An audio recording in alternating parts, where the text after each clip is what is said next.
ನಾನು ನಮ್ಮ ಛಲವಾದಿ ನಾರಾಯಣ ಸ್ವಾಮಿ ಅವರು ನಾವೆಲ್ಲ ಕೂಡ ಬಂದಿರೋ ಅಂಥದ್ದು. ಇದು ನ್ಯಾಯಾಂಗ ತನಿಖೆ ಆಗಬೇಕು, ಸಿಟ್ಟಿಂಗ್ ಜಡ್ಜಿಂದ ಆಗಬೇಕು. ಇಲ್ಲ ಆಗಿಲ್ಲ ಅಂದರೆ CBIಗಾದರೂ ಕೊಡಿ, CBI ಕೊಡಿ. ಈ ಕಾಂಗ್ರೆಸ್ ಅವ್ರು ಬಂದಿದ್ದಾರೆ, ಸತ್ಯ ಶೋಧನೆ ಏನು ಶೋಧನೆ ಏನು ಮಾಡ್ತೀರಾ? ಅಲ್ಲಪ್ಪ, ಸತ್ಯ ಶೋಧನೆ ಎಲ್ಲ ವಿಡಿಯೋದಲ್ಲಿ ಎಲ್ಲ ಅವಾಗೆ ಎಲ್ಲ ಚಾನಲಲ್ಲೂ ತೋರಿಸ್ಬಿಟ್ಟಿದ್ದೀರ. ಹತ್ತಲ್ಲ 100 ಬಾರಿ ತೋರಿಸಿದ್ರ. ಎಲ್ಲ ಪತ್ರಿಕೆಯಲ್ಲಿ ಪ್ರಿಂಟ್ ಹಾಕ್ಬಿಟ್ಟಿದ್ದೀರ. ಪ್ರಪಂಚ ಎಲ್ಲ ನೋಡಿದೆ. ಅದೇನೋ ಹೇಳ್ತಾರಲ್ಲ, ಹಗಲು ಇದಕ್ಕೆ ಅಂಗೈ ಹುಣ್ಣಿಗೆ ಕನ್ನಡಿ ಬೇಕಾ? ಈಗ ಸತ್ಯ ಶೋಧನೆ ಮಾಡ್ತಾರಂತೆ. ಶೋಧನೆ ಮಾಡೋಕ್ಕೆ ಏನೈತೆ? ಇಲ್ಲಿ ಬಿರಿ ಕಲ್ಲುಗಳು ಬಿದ್ದಾವ ಅಷ್ಟೇ. ಕಲ್ಲು, ಪೆಟ್ರೋಲ್, ಸಿಮೆಂಟ್, ಪೆಟ್ರೋಲು ಸುರ್ಕೊಂಡು ಬಂದಿದ್ರಲ್ಲ ಇದು ಬೀರ್ ಬಾಟ್ಲ್ಗಳಿಗೆ, ಅದು ಸಿಗ್ಬೋದು ಅಷ್ಟೇ. ಇನ್ನೇನು ಸತ್ಯನೂ ಸಿಗಲ್ಲ, ಶೋಧನೂ ಮಾಡೋಕ್ಕಾಗಲ್ಲ. ಅದರಲ್ಲಿ ಸುಳ್ಳು ಕೊಡಕ್ಕೆ ಬಂದಿದ್ದಾರೆ ಅವರು. BJP ಮೇಲೆ ಆಪಾದನೆ ಮಾಡೋಕ್ಕೆ, ಜನಾರ್ದನ್ ರೆಡ್ಡಿ ಮೇಲೆ ಆಪಾದನೆ ಮಾಡೋಕ್ಕೆ ಆ ಶೋಧನೆ, ಸತ್ಯ ಶೋಧನಾ ಸಮಿತಿ ಬರೆದು ಮಾಡ್ಕೊಳ್ಳಿ. ಆ ರಿಪೋರ್ಟಲ್ಲಿ ಇದೇ ಬರೋದು, ಇನ್ನೇನು ಬರಲ್ಲ. ಸುಳ್ಳಲ್ಲ, ಅಪ್ಪಟ ಸುಳ್ಳು ಸತ್ಯ ಶೋಧನಾ ಸಮಿತಿ ಅದು. ಅದರಲ್ಲಿ ನೋಡಿ, ಅವ್ರು ಬ್ಯಾನರ್ ಹಾಕೋಕ್ಕೆ ಹೋಗಿರಲಿಲ್ಲ. ಜನಾರ್ದನ್ ರೆಡ್ಡಿನೇ ಕಾಲು ಕೆರ್ಕೊಂಡು ಬಂದರು ಅಲ್ಲಿಗೆ. ಬರೆದಿರ್ತಾರೆ ನೋಡಿ, ಬರೆದು ಮಾಡ್ಕೊಳ್ಳಿ. ಇದನ್ನು ಅಡ್ವಾನ್ಸ್ ಅದು. ಅಂದರೆ ಪೊಲೀಸವ್ರಿಗೊಂದು ಡೈರೆಕ್ಷನ್, ನೀವು ಹೆಂಗೆ ಕೆಲಸ ಮಾಡಬೇಕು ಅಂತ. ಇದು ಕಾಂಗ್ರೆಸ್ಸಿನ ಸತ್ಯ ಶೋಧನಾ ಸಮಿತಿ, ಅಪ್ಪಟ ಸುಳ್ಳು ಶೋಧನಾ ಸಮಿತಿ ಅದು. ಅದರಿಂದ ನಮಗೆ ಇದ್ರ ಮೇಲೆ ನಂಬಿಕೆ ಇಲ್ಲ. ನಾವು ಇದನ್ನು ಸಿಟ್ಟಿಂಗ್ ಜಡ್ಜ್ ಮುಖಾಂತರ, ಯಾಕಂದರೆ ರಾಜ್ಯದ ಜನ, ದೇಶದ ಜನ ನಂಬಿಕೆ ಇಡುವಂಥ ನ್ಯಾಯಾಂಗ ವ್ಯವಸ್ಥೆ ಬಗ್ಗೆ ನಮ್ಗೆ ನಂಬಿಕೆ ಇದೆ. ಆ ನಂಬಿಕೆ ಮೇಲೆ ಸಿಟ್ಟಿಂಗ್ ಜಡ್ಜಿಗೆ ಕೊಡಿ, ಇಲ್ಲ CBI ತನಿಖೆಗೆ ಕೊಡಿ. ನಾಳೆ ನಮ್ಮದು ಹೋರಾಟ ಇದೆ. ಈ ವಿಚಾರನೂ ಹೋರಾಟದಲ್ಲಿ ನಾವು ತೆಗೆದುಕೊಳ್ತಾ ಇದ್ದೀರಿ. ಬೆಂಗಳೂರಲ್ಲಿ ಹೋರಾಟ ಮಾಡ್ತಾ ಇದ್ದೀರಿ. ಕೋಗಿಲು ವಿಚಾರ ಮತ್ತು ಈ ವಿಚಾರ ಎರಡೂ ಮಾತಾಡ್ತೀರಿ ನಾಳೆ. 100% ಡೌಟ್ ಇಲ್ದರ ಕೊಡ್ತೀರಿ.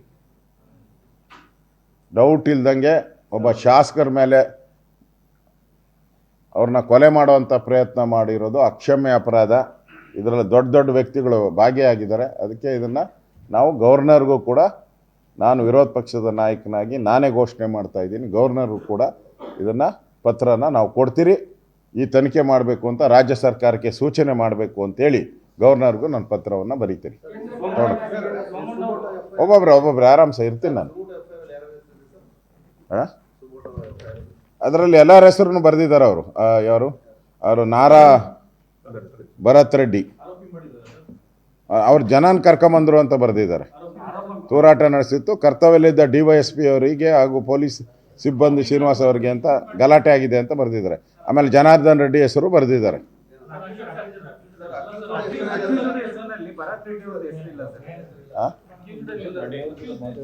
ನಾರಾ ಭರತ್ ರೆಡ್ಡಿ ಓದ್ಲಾ?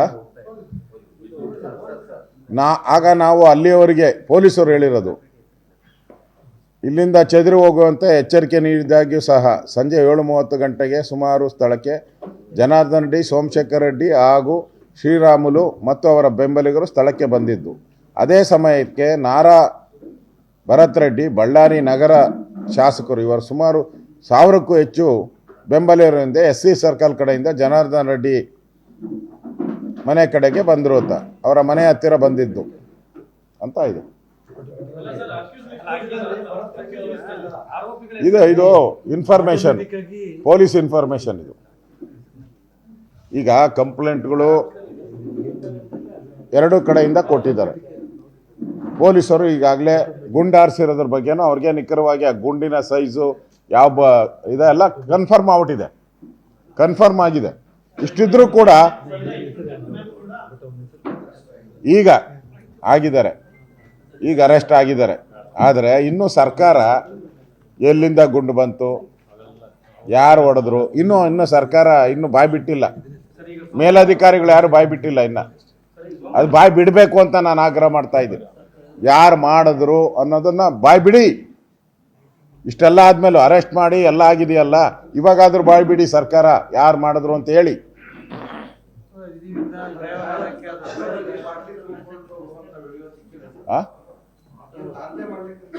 ಅದೇ ಆಟೋದಲ್ಲಿ ನೋಡಿದೆ ನಾನು, ಆಟೋದಲ್ಲಿ ಇದೆಲ್ಲ ಬಾಂಬ್ಗಳು ಥರ ಏನೋ ಮಾಡ್ಕೊಂಡು ಬಂದಿದ್ರಂತೆ, ಪೆಟ್ರೋಲ್ ಬಾಂಬ್ಗಳೆಲ್ಲ. ಅದನ್ನು ಪೊಲೀಸರು ಓಡಿಸಿರೋದು, ಆ ಆಟೋ ಓಡ್ತಾ ಇರೋದು ಅದು ನೋಡಿದ್ದೀನಿ. ಅದು ಇದೆ ನಮ್ಮ ಹತ್ರ. ಅಂದರೆ ಇದೊಂಥರ ಪೂರ್ವ ಯೋಜಿತ ಪಕ್ಕ. ಇಂಟೆಲಿಜೆನ್ಸಿ ಫೇಲ್ಯೂರ್ ಅಲ್ಲ ರೀ, ಈ ಇಂಟೆಲಿಜೆನ್ಸಿ ಅನ್ನೋ ಡಿಪಾರ್ಟ್ಮೆಂಟೇ ಇಲ್ಲ ಕರ್ನಾಟಕದಲ್ಲಿ, ಸತ್ತೋಗ್ಬಿಟ್ಟಿದೆ.